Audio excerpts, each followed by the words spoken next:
네, 이재명 대통령 오늘 광복 80주년 경축식에 참석을 했죠. 이재명 대통령 취임 후에 첫 광복절이었는데요. 네, 대북 대일 메시지 어떤 내용이었는지 대통령실 취재기자 연결해서 들어보겠습니다. 성승환 기자. 네, 이재명 대통령의 대북 메시지 핵심 키워드는 평화였습니다. 이 대통령은 분단 이후 지속된 남북 대결은 우리 삶을 위협하고 나라의 미래에 심각한 장애가 되고 있다고 진단을 했습니다. 그러면서 평화는 안전한 일상이 기본이고 민주주의의 토대이며 경제 발전의 필수 조건이라고 강조했습니다.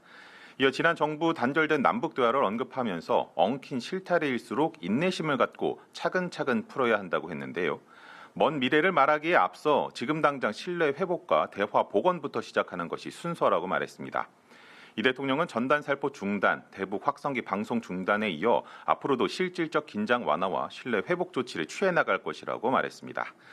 남북은 서로의 체제를 존중하고 인정하되 평화적 통일을 지향한다면서 남북 기본 합의서에 담긴 이 정신을 존중하고 가능한 사안은 바로 이행해 나갈 것이라고 밝혔습니다.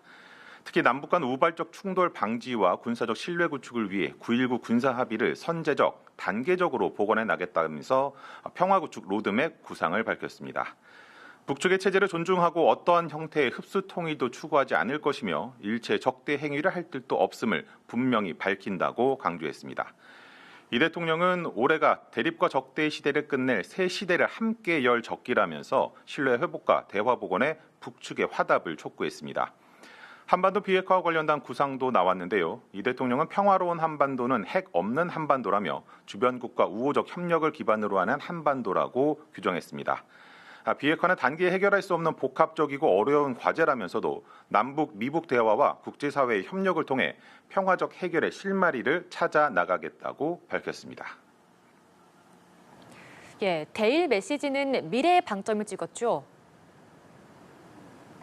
네, 그렇습니다. 사실 이 대통령이 다음 주 일본을 방문해서 이시바 시게루 총리와 정상회담을 하는 만큼 대일 메시지도 주목이 됐는데요.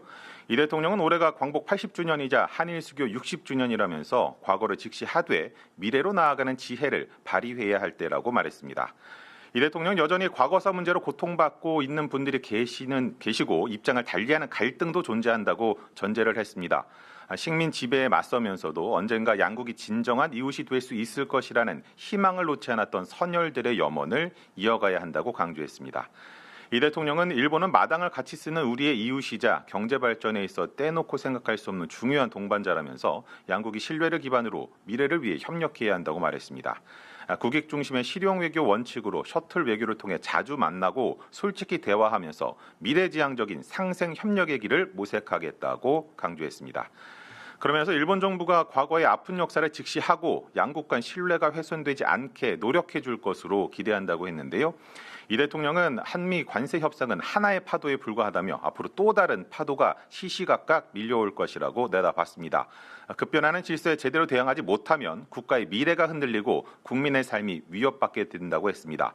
그러면서 변화하는 국제 정세를 따라잡지 못하고 국권을 빼앗겼던 120년 전 을사년과 2025년 을사년은 달라야 한다고 강조했습니다. 반도체, 인공지능 등 첨단 과학기술을 육성해서 변화에 적극 대응하고 문화 등 소프트 파워로 세계를 선도해야 새로운 100년의 도약을 맞이할 수 있다면서 다 같이 함께 나가자고 했습니다. 지금까지 용산 대통령실에서 전해드렸습니다.